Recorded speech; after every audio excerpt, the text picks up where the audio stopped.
Middle east में बढ़ती tension के बाद पूरी दुनिया भर में तेल की किल्लतें हो गई हैं, क्योंकि मिडल ईस्ट के अंदर जो चल रहा है इस वक्त रशिया मिडल ईस्ट के अंदर जो इस वक्त चल रहा है ईरान, इजराइल और अमेरिका के युद्ध के साथ साथ इसके बीच में स्ट्रेट ऑफ हार्मोज, जहां से पूरी दुनिया का तेल निकल कर आता है, जिस रास्ते से आता है उस रास्ते को बंद कर दिया गया है, जिसके बाद पूरी दुनिया भर में तेल की किल्लतें बढ़ती जा रही हैं। और इसी के साथ हिंदुस्तान के पास सिर्फ और सिर्फ 25 दिन का तेल बचा हुआ है। बीच में ऐसा कहा जा रहा था कि तेल के दाम बढ़ सकते हैं क्योंकि तेल आ नहीं रहा है और ऊपर से सिर्फ 25 दिन का स्टॉक ही हिंदुस्तान के पास बचा हुआ है। लेकिन इसी बीच आज सुबह वॉशिंगटन से एक ट्वीट आता है जिसमें साफ तौर पे बड़े अल्फाजों में लिखा हुआ होता है कि हिंदुस्तान को 30 दिन की परमिशन ग्रांट की जाती है कि वो रशिया से तेल खरीद सकता है। इस स्टेटमेंट के बाद हिंदुस्तान की पॉलिटिक्स गर्मा गई। अपोजिशन जम के सामने आई और तीखे सवाल लेके खड़ी हो गई। अपोजिशन का कहना है कि आखिर वॉशिंगटन से हमारे देश के फैसले बनकर क्यों आ रहे हैं। जो फैसले हमारे प्रधानमंत्री को लेने चाहिए वो फैसले हमें डोनाल्ड ट्रंप से क्यों मिलते हैं। आखिर हिंदुस्तान को ऐसी क्या मजबूरी आ गई है कि अमेरिका उसके फैसले लेगा और हमें हर चीज़ के लिए अमेरिका से परमिशन लेनी पड़ेगी। हमें किसी भी कंट्री से कुछ भी खरीदना हो उससे पहले हमें अमेरिका से परमिशन लेने की ज़रूरत क्यों है। उससे पहले डोनाल्ड ट्रंप हमें इजाज़त क्यों देंगे। हम एक आज़ाद देश हैं, हमारा खुद का एक डेमोक्रेसी है, हमारी खुद की सॉवरेनिटी है। उसके बावजूद हमारे देश को ऐसी क्या मजबूरी आ गई है कि वो वॉशिंगटन से ऑर्डर ले और ट्रंप के फैसलों के ऊपर चले। अगर ट्रंप ने कहा है कि इस कंट्री से तेल नहीं लेना है तो हम उस कंट्री से तेल नहीं लेंगे, और अगर हमने ऐसा किया तो हमें बाकायदा पनिशमेंट की सज़ा के तौर पे हमारा टैरिफ को बढ़ा दिया जाएगा, 50% कर दिया जाएगा। एक तरह से ये ब्लैकमेलिंग नहीं हुई तो क्या हुआ। ये हमारे देश के लिए एक बहुत शर्मिंदगी की बात है, क्योंकि इससे पहले भी हमारे जितने प्रधानमंत्री आज से पहले रह चुके हैं, अगर हम बात करें अटल बिहारी वाजपेयी के, तो उनके ज़माने में हिंदुस्तान का टैरिफ सिर्फ 2 से 3% था जो हम अमेरिका को देते थे, और अमेरिका से हम लोग 6 से 7% का टैरिफ लेते थे। लेकिन आज के दौर में जब हम ये दावा करते हैं कि हमारा देश एक विकसित भारत है, एक डेवलप्ड कंट्री है, उसके बावजूद हमें टैरिफ को लेके ब्लैकमेल किया जाता है। उसके बाद हमें ज़बरदस्ती हमारे साथ ट्रेड डील साइन की जाती है। अगर हम आपको याद करवा दें तो ट्रंप ने जो ट्रेड डील साइन की है उसके तहत हिंदुस्तान को 10 से 15% टैरिफ देना होगा, लेकिन हिंदुस्तान 0% टैरिफ लेगा, यानी हिंदुस्तान की तरफ से कोई भी टैरिफ नहीं लिया जाएगा। और भी बहुत सारी पॉइंट्स इसके अंदर कवर किए गए थे, बहुत सारे वादे किए गए थे। $50 बिलियन का ट्रेड किया जाएगा।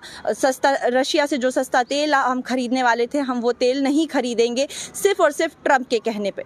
इसी बीच राहुल गांधी ने ये इल्ज़ाम तक लगाया कि जो अडानी का केस अमेरिका में चल रहा है और एप्स्टीन फाइल में जो बीजेपी के लोगों के नाम आए हैं उसको लेकर अब ट्रंप हमें ब्लैकमेल कर रहा है और अपने सामने झुका रहा है। और इसका नतीजा हमें साफ देखने को मिल सकता है कि जब हमारे देश में से 25 दिन का तेल बचा हुआ है, उसके बाद भी हम इंतज़ार कर रहे थे कि हमें परमिशन कब मिलेगी, और आखिरकार ट्रंप ने हमें 30 दिन की मोहलत दी है कि 30 दिन तक आप रशिया से तेल खरीद सकते हैं, लेकिन उसके बाद आप उससे तेल नहीं खरीद सकते।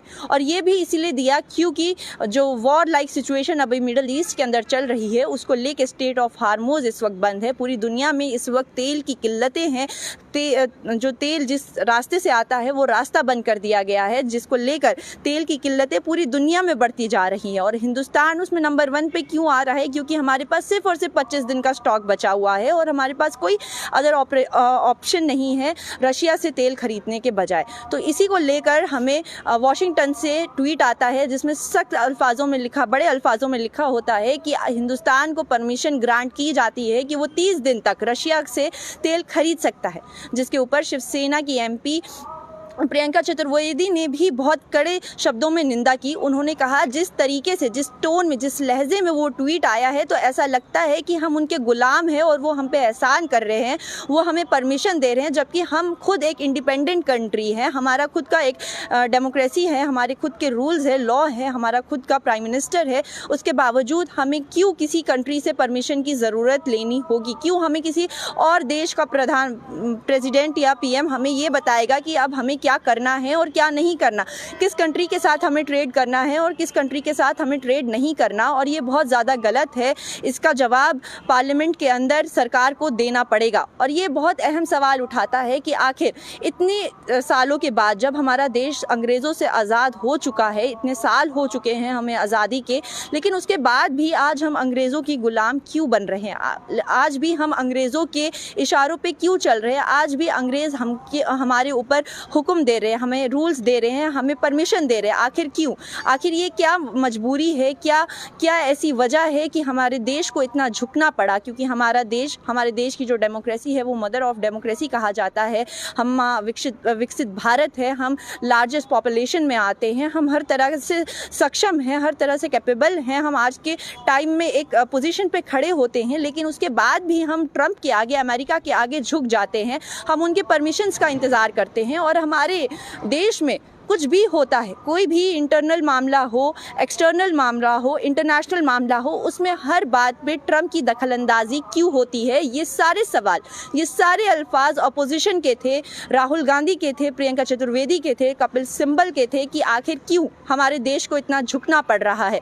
राहुल गांधी ने ये तक कहा कि हमारी जो एनर्जी पावर है, हमारी जो फॉरेन पॉलिसीज़ है, उस तक को सरकार ने बेच दिया है अपनी मजबूरियों के चलते, और घुटने टेक दिए हैं डोनाल्ड ट्रंप के सामने। तो ये एक बहुत बड़ी बात है, एक बहुत बड़ी स्टेटमेंट है। और जो ये ट्वीट आया है कि 30 दिन की परमिशन हिंदुस्तान को मिली है कि वो रशिया से तेल खरीद सकता है, इसको लेके अगर हम पॉलिटिक्स की बात करें तो उसमें विवाद बहुत ज़्यादा तेज़ हो रहे हैं। अपोजिशन जमकर सामने आ रहे हैं और सरकार से कड़े सवाल कर रहे हैं। आखिर क्यों हमारे देश को किसी दूसरे देश से इजाज़त लेने की ज़रूरत है? आखिर क्यों हमारे देश को दूसरे प्रेसिडेंट हमारे देश को डिसाइड करेंगे कि हमारे देश को किस कंट्री के साथ क्या लेना चाहिए और क्या देना चाहिए और क्या नहीं करना चाहिए? तो ये सारे अहम सवाल इस वक्त बनते आ रहे हैं। और यहाँ पे आपकी इस बारे में क्या राय है? आप इस बारे में क्या सोच रखते हैं? हमारे कमेंट सेक्शन में ज़रूर बताइए। और फिलहाल के लिए हमें दीजिए इजाज़त। बाकी देश और दुनिया की तमाम खबर देखने के लिए बने रहिए न्यूज़ इनसाइडर 24/7 के साथ।